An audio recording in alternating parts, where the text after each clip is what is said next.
اون هنرمند فقیر غریب افغانستان صدیق شاهین هستم. نه قربان شما لطفا. السلام علیکم سر. چطور هستید؟ یا 2.5 ساعت خواست یا 3.5 ساعت دیگه چی برسان میکنه؟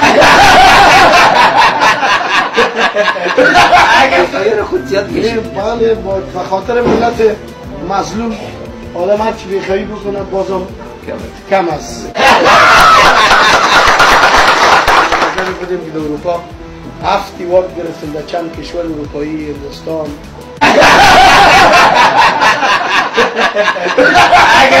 دوستا را ببینی هر کدام از این کلاب داره، دو کلاب، سه کلاب، 800 نفر 900 نفر شاگرد داره. باز پروپاگاندا نکنن که مریض است. یک دلیلی که من پیش روی تن استاده شده میتونم با اینکه من 2% معده دارم شش ولی من روز 25 کیلومتر پیاده میگشتم و قسمت زیاد افغانستان ما پای گشتیم یا سر اسب رفتیم. ملتی که سپورتمند نداشته باشه ملت مریض است. بسیار خوب نظر دارید.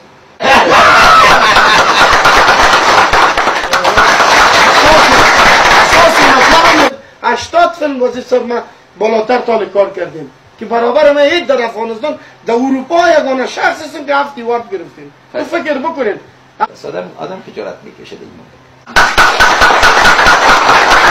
میخوایم طفل افغان فیلمای شما رو ببینه و روحی افغانی رو از فیلمای شما بگیره. بسیار خوب، نظر خوب. ما چی کنیم؟ هزار عسکر الهی کرده که یک عسکر جنگی نباشه که با قلم نباشه. بی سواد هر چی بگه غیر راست میده و میره پشت کار. اما یک فرهنگی میتونه که یک مملکت اداره کنه. ما کمک مثلا نداریم؟